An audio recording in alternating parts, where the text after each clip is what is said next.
Okay, cool. Moet ons weer klap? Ek dink alreeds het mic, so dis waar dit sync.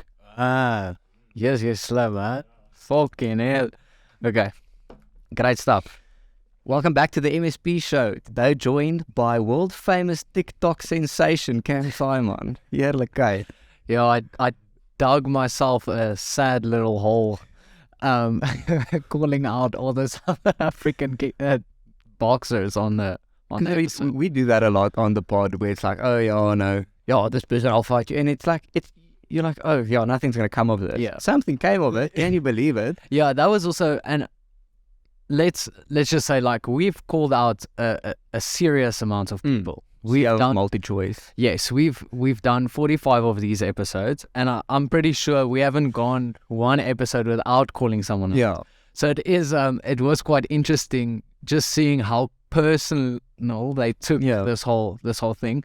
But yeah, I got a lot of call outs as well, which was quite entertaining. Yeah, some of them they spell it's horrendous. If their spelling is as good as their boxing, I'm pretty much safe. I'll be fine.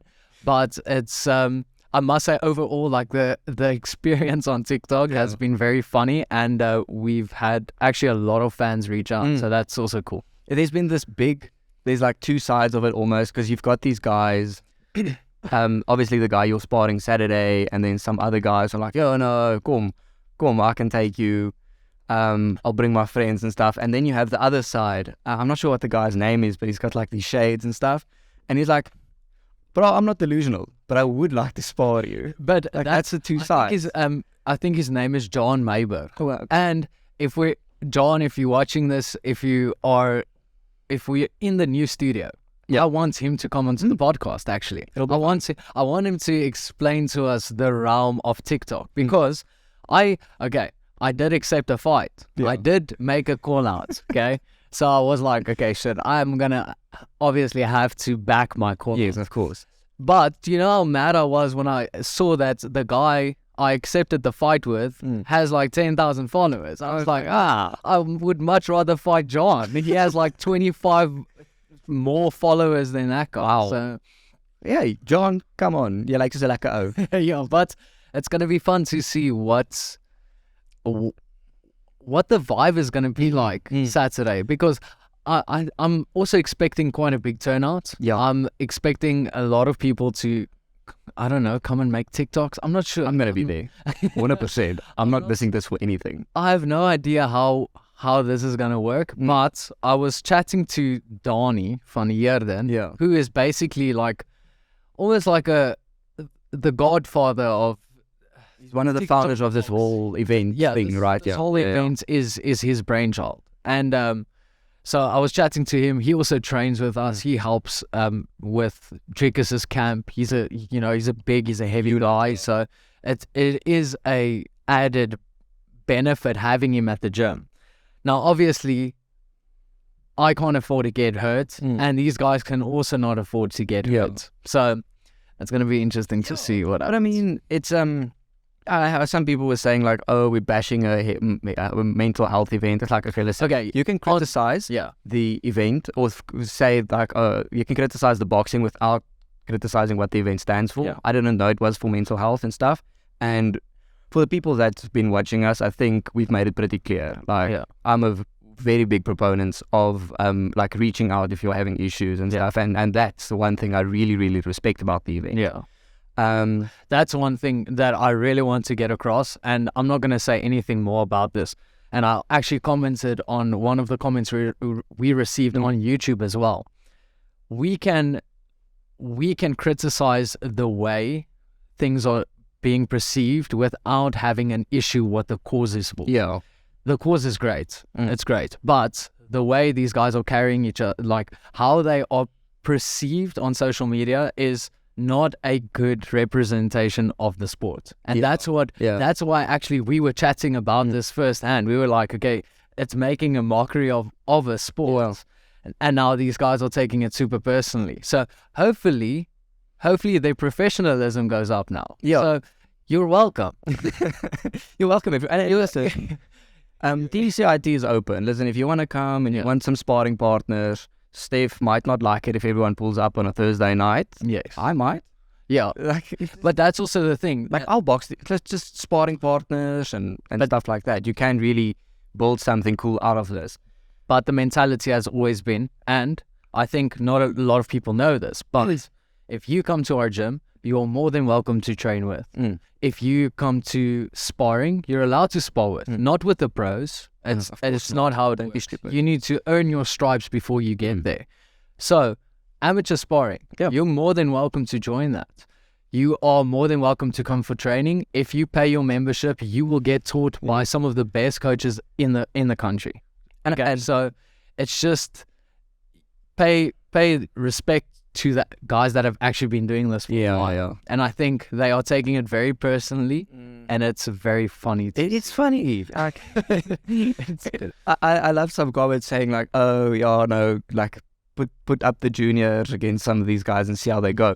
Yeah, it might be fun. Because, I mean, it's not like amateur sparring is the easiest thing in the world. Yeah. Like, we had double distance Thursday. Vaughn came in and helped. That was an amazing sparring. Shout out to Vaughn. I loved it. Yeah. It was great.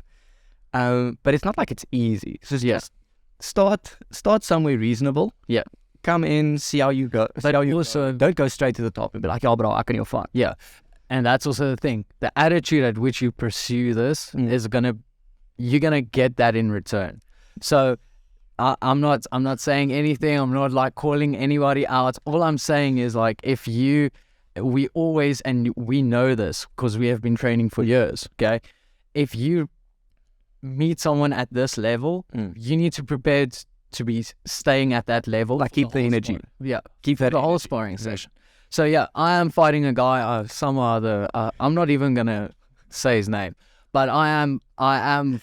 He was very respectful in his call out, which was very cool. And then I just saw a bunch of comments and Instagram stories, and I think he hopes that I'll be sharing that as well, so that he can gain some followers. I'm not going to be doing that because this is an absolute circus, and I have dug myself into this. I'm going to be fighting myself out of it. But also, please don't get it wrong.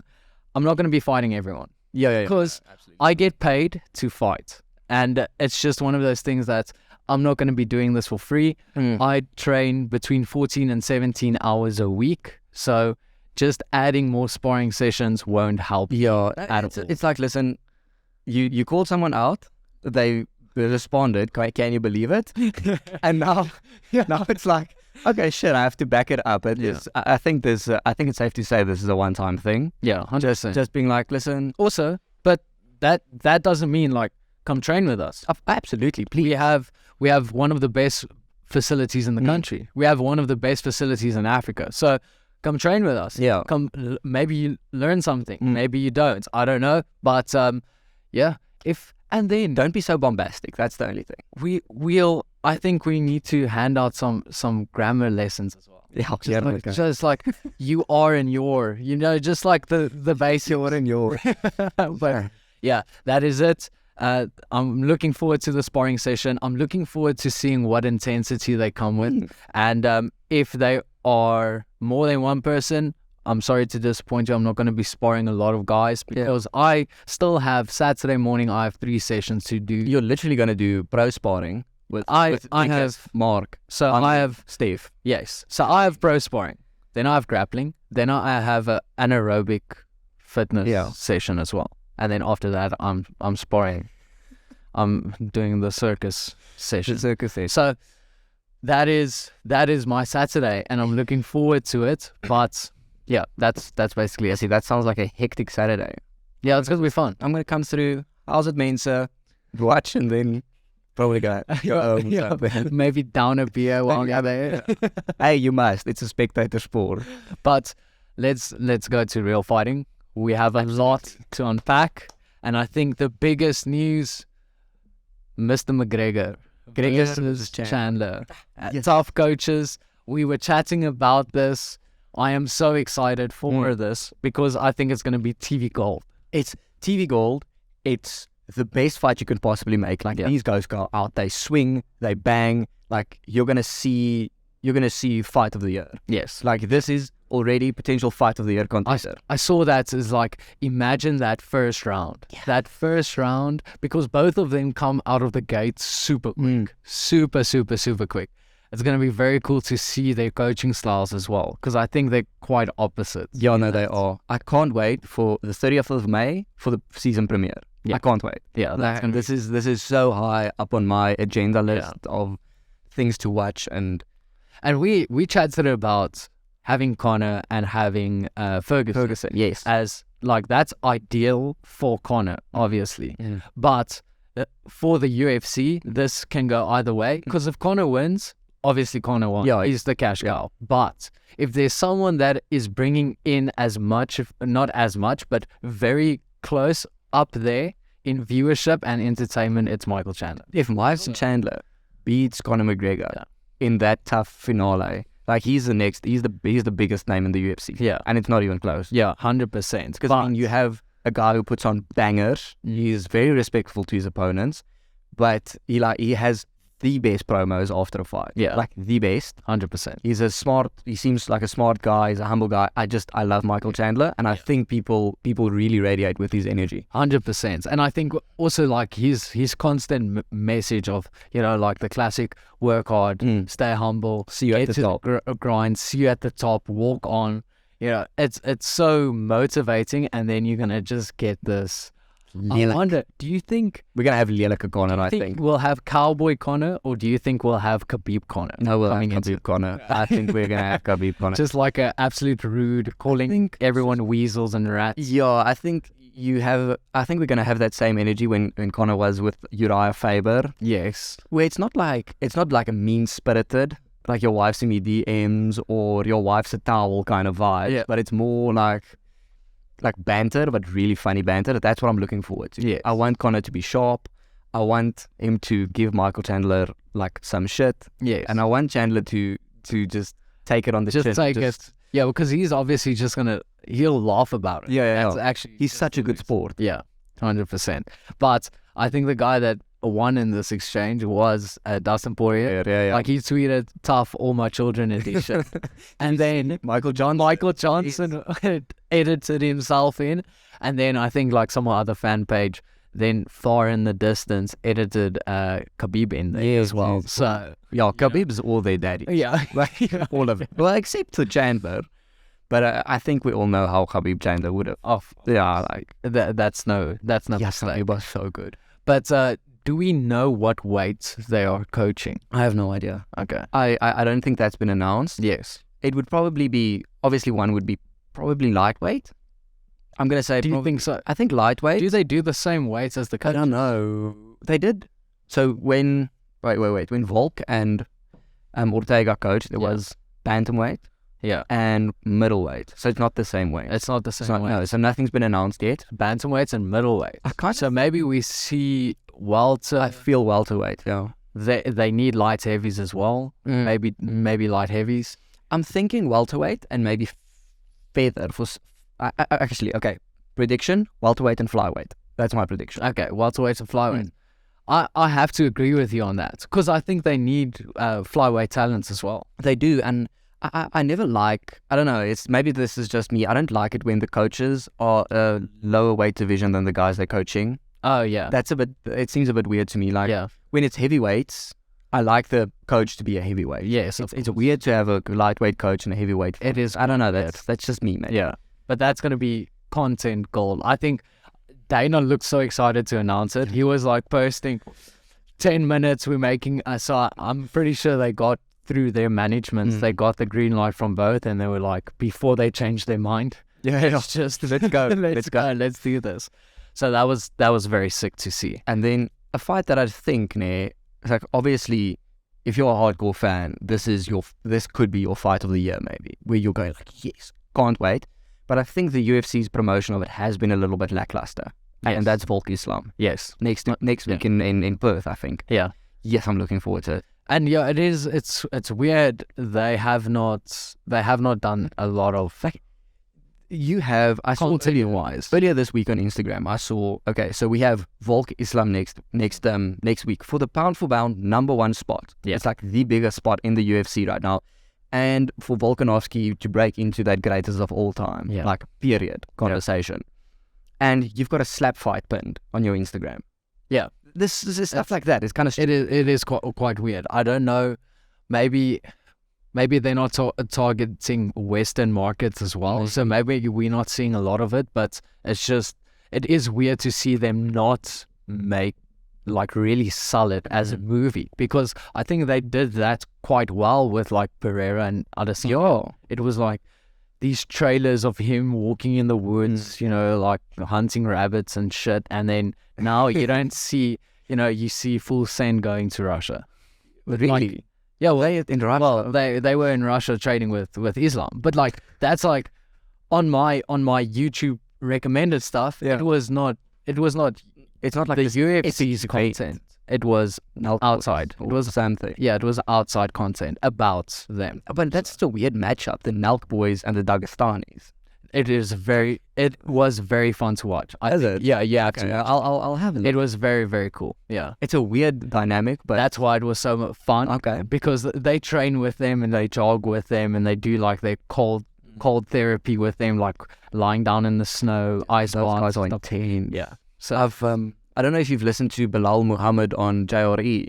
No, not yet. Like he did his last camp with Habib and Islam and them. He says it's crazy. It's absolutely crazy. Yeah. Like those guys, all their haircut, they have a certain haircut. They're all there in the line. Yeah. Run. If you're lost, you can't be lost in the line. So it's like very, very disciplined. It's like a warfare vibe. It's like going to war. Like I heard something. If Habib sees you're tired, like he's obviously retired from coaching now, but when he was coaching, when he sees you're tired, he will take your phone away from you and give it back to you the next day, because you're obviously using your phone and you're not sleeping properly. Oh, okay. Yeah, that makes sense. Well, if that's also weird though, because like if you are a professional athlete, you must surely have a sleep schedule. Yeah. You must surely be focusing on that. Habib just enforces it. That's very cool. Take your phone like in school. And listen, if Habib takes your phone, you don't say no. Meneer, there you Take go. my phone. Take my phone, please. It's fine. Do you want my code? Do you want to? Because on this fight card, we also have Yair Rodriguez and Josh Emmett. Also not nearly getting enough promotion. That's 100 banger. That's a crazy fight. You have like this creative mastermind in Yair with which coolest elbows that you've ever seen. Slick Dick Rick, yeah. And then you have Josh Emmett, who is like really a powerhouse. He knocks guys out cold. It's an interesting fight because it's like so 50-50. And it's not like Emmett is just a brawler. It's not like he's just going to go in there and swing wildly. He's got good technique. Yeah, he is super composed on his feet as well. So just between those two fights, it's not even like the rest of the card is decent, and obviously there's a lot of guys like from New Zealand, and Justin Tafa is on there. I mean, who else is on there? I know we have like Jimmy Cruz is on there as well. So that market, they are doing very well, and I think a lot of people will be tuning in. But just with the main and co-main, I think this is if they have a banger. If you want to call yourself a fan of MMA, you don't miss this card. Yeah. You don't miss, especially the main and co-main. Yeah. You cannot miss it. It's going to be amazing. I just think if Volk loses this fight, then your pound for pound number one is not up for grabs. I think it will go to Islam. Yeah. But it's almost like Islam is not as marketable. And if Islam obviously if he wins this fight, then it's like, okay, we now have this guy that defended his title, but again, we can't market him as well. So it's just like, where do we go from here? I hope Volk gets it. I hope so. I think that will just skyrocket that division even more. But it's going to hopefully open eyes up, especially the UFC, in terms of what Volk can achieve, because and how marketable he is. Then they need to start backing him. Yeah. No, absolutely. Like they are backing him. I would say like the UFC likes Volkanovski. Yeah. The UFC doesn't like Volkanovski as much as they like Michael Chandler, as much as they like but Alex Pereira. Yeah, and there's nothing wrong with that. You know, it's just like these type of appeals you get from these guys. But the moment of McGregor and Chandler announced, and that was much bigger than exactly. Yeah. But that's going to be a crazy fight as well. But I mean, Islam has a very clear path to victory here. Like he needs to go in there, he needs to take Volk down, he needs to hold him there, and he needs to smash. Volk's path to victory is actually quite interesting. It's quite a bit more interesting. Like, how good do you think his takedown defense is? Stuff like that. I don't think that's the one thing. I don't think his takedown defense has to be that good. I think his scrambles on the ground needs to be phenomenal. Yeah. Because chances are in a 5-round fight against a Russian that wants to wrestle, It's going to hit the ground at some stage. Yes, and Volk says that as well. He's like, I might hit the ground.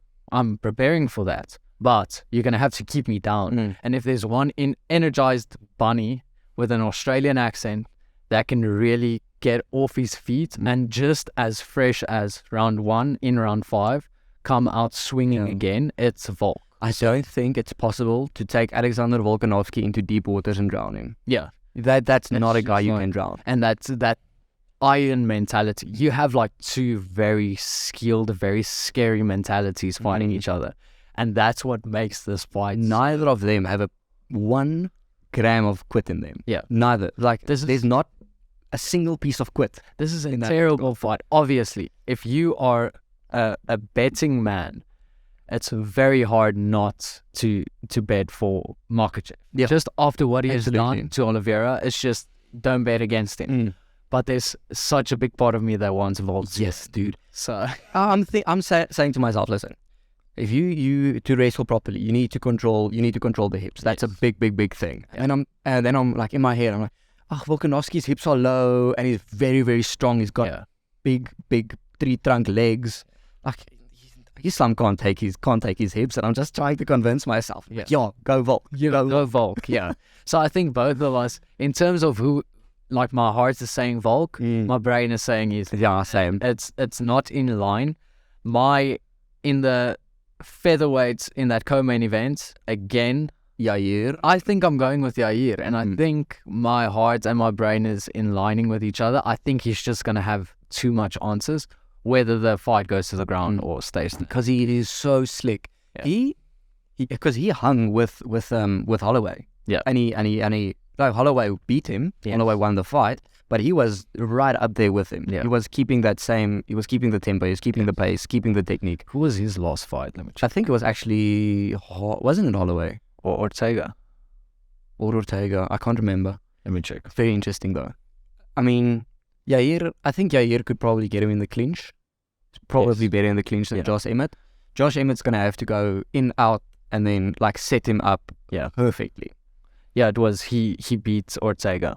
Yeah, round 1. KO, TKO.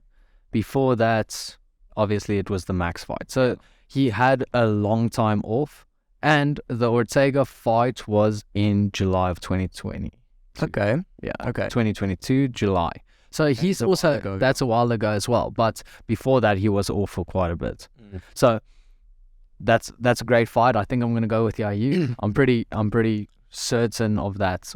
I would lean Yair as well for the interim title. He's a big featherweight as well. Is it? Yeah. He's quite a size featherweight. Or medium, or you just know? No, I just stats wise, that's quite. Okay, he's a tall, lanky. I got you. Yeah. Oh, and then Arnold Allen is fighting Holloway as well. That is a great for that next one in line. That's a great fight, but man, please, Max, please pull it through. Pull it through. I think he could take Arnold Allen. I also think so. You must have forgot how good Max Holloway is. Yeah, like people. Yeah, I think. Hopefully, he reminds us again. Because there's only one guy better than Max Holloway, and it just so happens that he's the pound for pound #1 fighter in the world. Yeah, you know that is. It's just one of them teams. Yeah. But we had.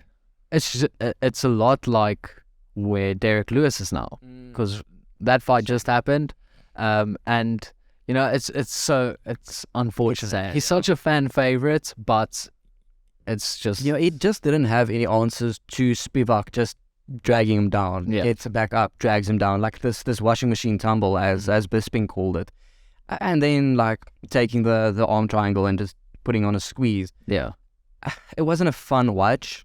Like, I think I want to see Derek against other heavy hitters. Yeah. I don't want them to put hands on each other. I just want them to bang. Yeah. Swang and bang. That's what I want to see. I must say that yesterday night I was looking at the fight card and I was like, because there's like quite a common theme through the card. So let me just quickly Asian fight. yeah, a lot. I didn't want to say it that directly, but I was looking at the card before it started, and I was just like, there's a lot of Korean fighters. And then I checked. I was like, okay, no, they're fighting in Vegas. Why are there so many Asian people on the card? So I was like thinking, did they do a tour here? So was it like a band? I can actually answer this question for you. They were supposed to fight in Korea. They were supposed to fight in Korea, and that's hence the weird times as well. Okay. Because this fight card is not 3 hours later than usual. Okay. Because I think they were catering for prime time for the Asian market. Yeah. Because it was going to be in Korea, if I'm not mistaken. And then I don't know, shit happens, and they just fought in Vegas, but kept the card together. Yeah. But that's a weird main event for a Korean fight, for a Korean card. Weird curriculum. Yeah, that is. Well, both of them do deep fried chicken very well. Yeah. You know, so that's like he has Popeyes backing him, and the Koreans do a Korean barbecue. I think if it comes down to a head-to-head, I prefer Korean fried chicken. It's so good. Okay, so are you saying, Dan, American deep fried chicken, like southern Louisiana style fried chicken, that style chicken compared to Korean? Yeah. No, I do like Korean chicken. It's got the sweetness to it. Yeah. Oof. I must say, I haven't been to Korea. I haven't been to Korea. I haven't been to America for that matter. Yeah, so that's we have no leg to stand. So I have no. Well, what I'm using to compare is Kung Fu Kitchen and Hooters. Okay. Okay, and I think I prefer Kung Fu Kitchen. I've had deep fried chicken at Saigon Susie's here in South Africa. Sorry, I was gonna say, yeah, that's proper. That's good. And then obviously in Vegas, I've had like deep fried chicken. Yeah. I've had deep fried everything. Would you say it's better than Hooters? Hooters here is absolutely it slaps. I haven't had Hooters in the States, but here it's absolutely. But the thing is, now Hooters is a difficult one because you need to go on a Wednesday, otherwise you're a weirdo. I think you don't go for the bottomless wings, But I think I want to live in a world where we have both, because I think Asian deep fried chicken is kind of more fancy, like on a bao bun. You can still have something fatty while on a date with a girl. You know, like get the Korean chicken. Don't get the American chicken. I know. But if if you smash a few beers together after a fight, you want the American style. You want 7 sauces. You want deep fried cheese, ranch. Yeah, ranch. Yeah. So I want to live in a world where we have both. I think that's a very good answer. But back to the card. Speaking of cards that have been moved, because obviously they moved from Korea to here, something I'm very happy about, but I think it has to be super frustrating, is Marlon Vera versus Sandhagen. They moved that fight to San Antonio. Yes, and that is so happy. That is very cool.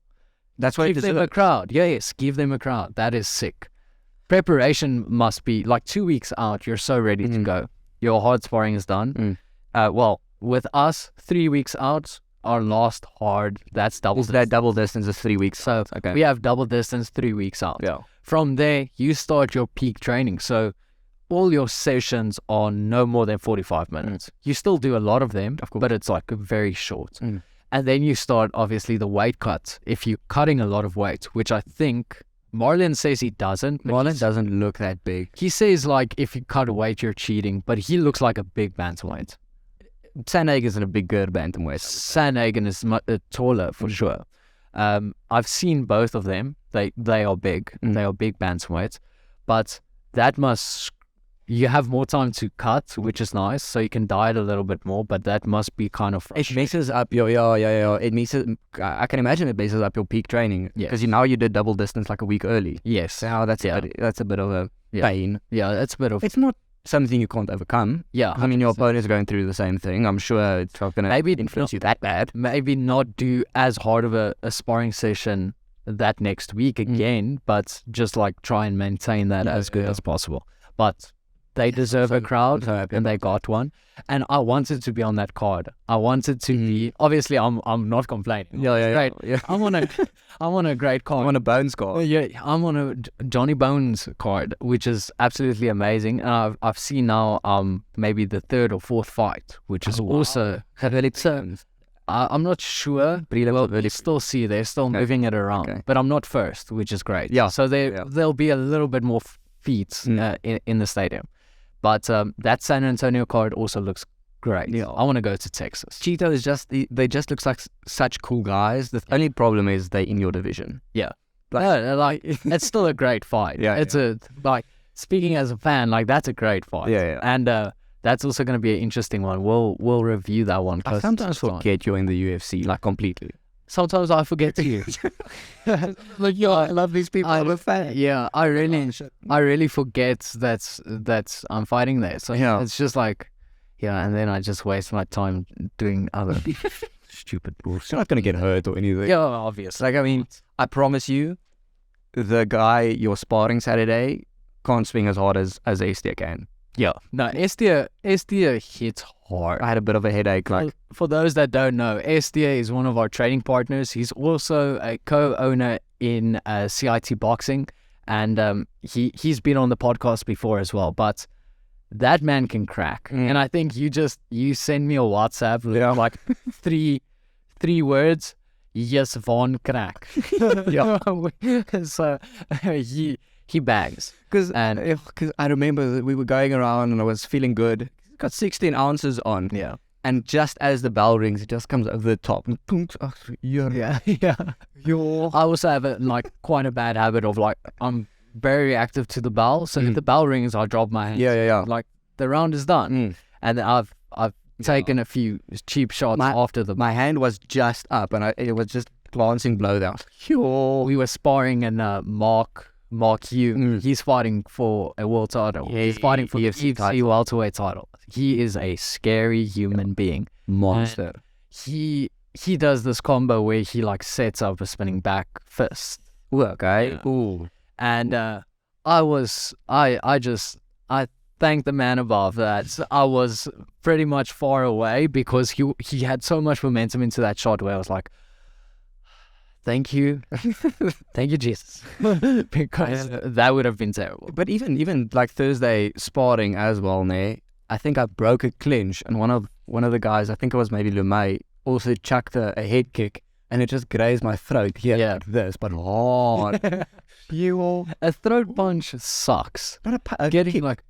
But getting any shot to the throat. Oh no. It's terrible. I'm like, if I was like this, just like this. Yeah. Dead.